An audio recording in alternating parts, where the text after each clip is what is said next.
Hi, I'm Bob Haber, and today on the HaberBrook farm, we're going to be tapping our maple trees. It's February 8th, 2020, and it's been a peculiar winter, unseasonably warm. In fact, less than a week ago, it was over 50 degrees. But winter is here, and the upcoming forecast is for temperatures below freezing at night and above freezing during the day, and that's the combination we need to make the sap run in the maple trees. Once we tap, we have about 6 weeks before the holes will close. So if we tap and there's an unexpected cold spell or warm spell, our sap production can be reduced. Now, if you're new to this and you think of sap, normally you're thinking of the sticky stuff that comes out of a pine tree. But maple tree sap looks and feels just like water with just a hint of sweetness, and it has to be concentrated to turn it into syrup. There are many different types of maple trees, with sugar maples, Acer saccharum, having the highest sugar content in the sap. We don't have any sugar maples, but we do have Norway maples, Acer platanoides. Now, many consider these to be an invasive species because it's not native to North America, but it does make a very nice maple syrup, and they both require about 40 gallons of sap to produce 1 gallon of syrup. Now, a tree expert can identify a tree in the winter, but for the rest of us, we need leaves and seeds to make that identification. This tree and this tree both, to me, look the same right now, but this is a maple tree and this is not. So I've identified our trees during the summer months, so I know that I can tap this tree right here. Now, the size of the tree determines how many taps it can support. Most references suggest measuring the diameter of the tree, but that's very difficult to measure directly. It's much easier to measure the circumference, which is what I do. A tree between 38 and 63 inches in circumference, like this one, can support 1 single tap. A tree between 63 and 85 inches, like this one, can support 2 taps. And a tree over 85 inches in circumference can have 3 taps. Last year, I tried a traditional technique of a metal spile and a hanging bucket. That worked fine, but this year, I'm going to try something different. This year, I'm using a different type of metal spile, and I'm going to connect this using food-grade plastic tubing to my collection buckets, and I'm hoping that makes things a little bit easier this year. Now, this tree is big enough for 2 taps, and I tapped it last year, so it's important to make this year's tap holes at least 4 inches left or right and at least 6 inches higher or lower than any previous tap hole. So this is last year's tap hole, so we're going 4 inches this way, and we're going to angle up a little bit and drill a hole 2.5 inches in. I've got a tape this is marking on my 11 32nd inch drill right at exactly 2.5 inches. And then I make sure I get all the shavings out of the hole. So I'm going to use just a bent piece of wire just to make sure there's no residual shavings in the hole, and then we can insert our spile. So now we're just going to gently hammer this spile into the tree.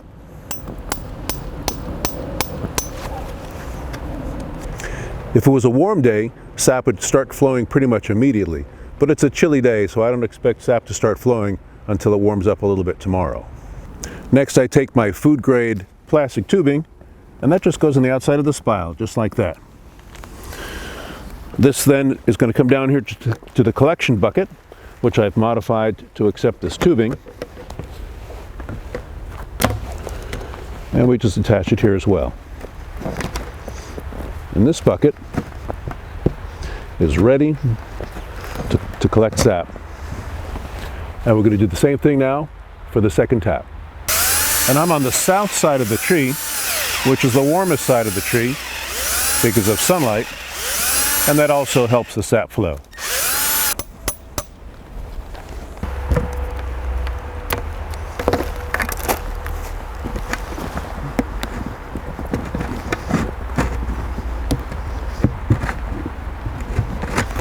We're ready to go.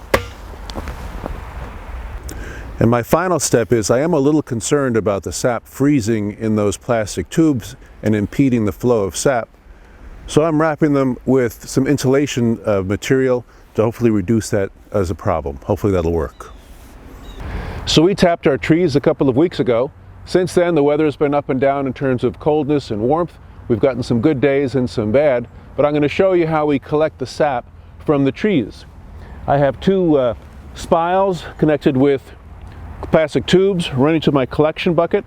The collection bucket is sealed, so keeps insects out and keeps critters out. But let's see what we have here today. And it's been a nice day. A little bit of ice on the top, but that's okay.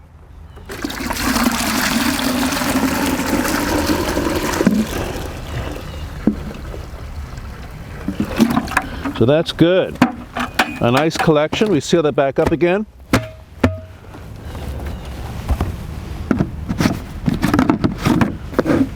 And let's go down and see what's in our second bucket.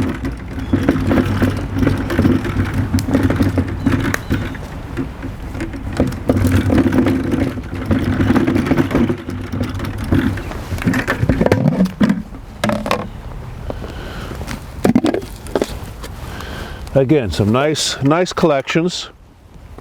And you can see when we think sap, it's not the sticky stuff that comes out of the pine trees. This looks like water. So we just collect our sap, seal our buckets back up, our collecting buckets back up, and I just wanted to show you that it really does look like water. And it tastes very nice, just a hint of sweetness. So now we're going to turn this just hint of sweetness into maple syrup.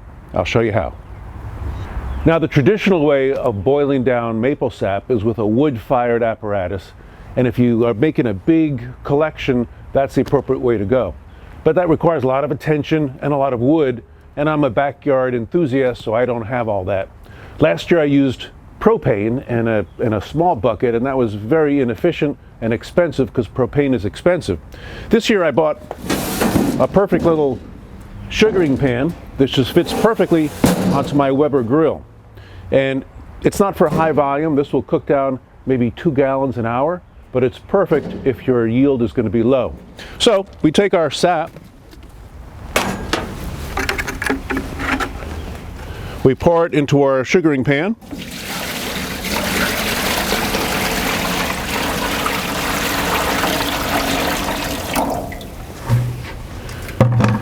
and we fire it up.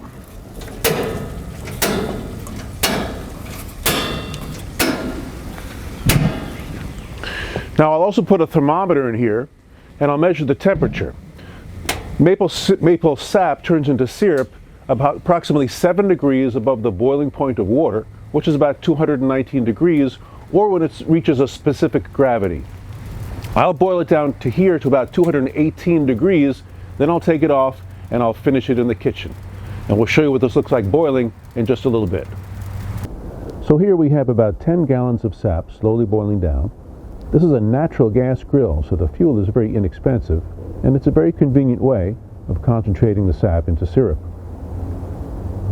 It's about 212 degrees right now, but as the syrup becomes more concentrated, the boiling point will rise, and I'll stop about 218 degrees, drain it out of the spigot to the right, and finish it in the kitchen. And this is just going to boil down during the day. I can add more sap if I want, or do one batch at a time. Great for a backyard enthusiast. So I've been adding and boiling down maple sap for quite some time now. In fact, I've added between 60 and 80 gallons of sap to the boiling pan, and I brought it down to just as several gallons of this beautiful amber liquid.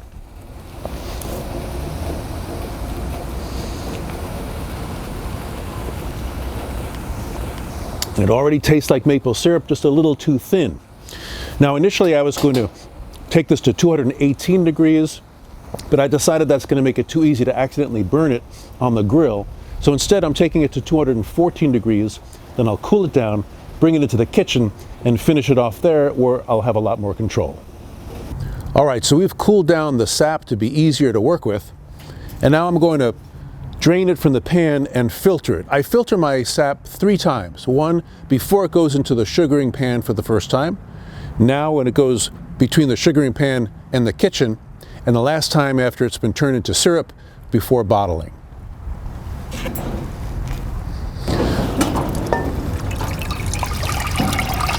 And you see that beautiful brown liquid there.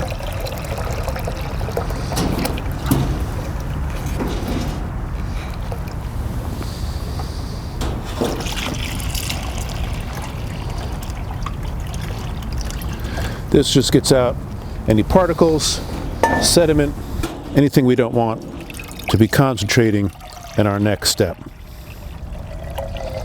So now we're in the comfort of the kitchen, where we will complete the process of concentrating the maple sap into maple syrup. This is my setup. I have a pot. I have a thermometer in it because I want to know exactly the temperature so I can stop it properly. And I'm ready on the side with a hydrometer so that I can use that to measure the specific gravity of the syrup. So now we're going to add the sap to the pot and get the process going.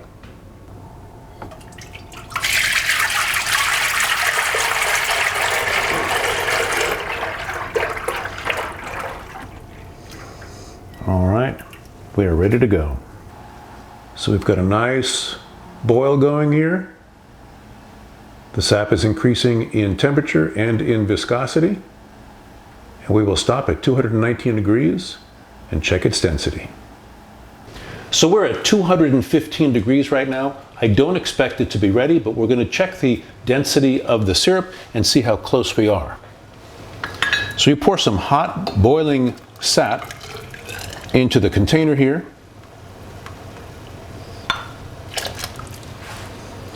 And then we insert the hydrometer.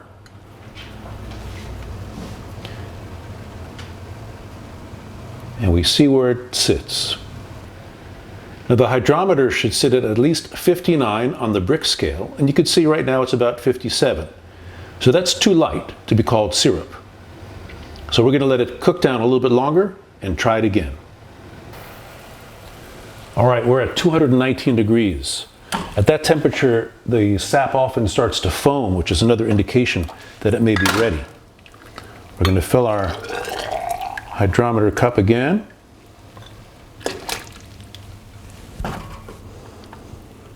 And see how we're looking. And as you can see here, we can see the red hot line just above the syrup. So this is ready. Now, if I had accidentally cooked it down too much, that cup in the back is filled with maple sap, and I can use that to dilute the syrup to bring it down to the proper viscosity. You can't use water and still call it maple syrup. So now we have a pot of hot maple syrup. The next step is to filter it. I'm going to let it cool in a metal pot, and then I'll transfer it into a food-safe plastic container where it will sit until I can transfer it into bottles.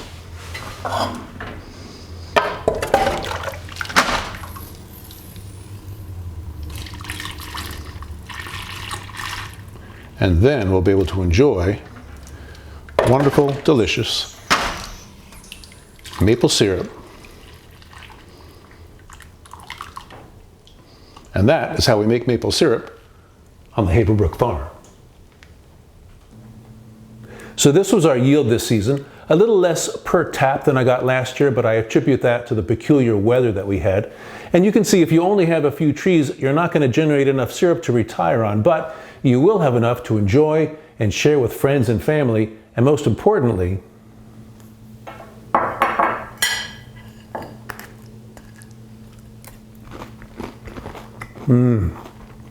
delicious.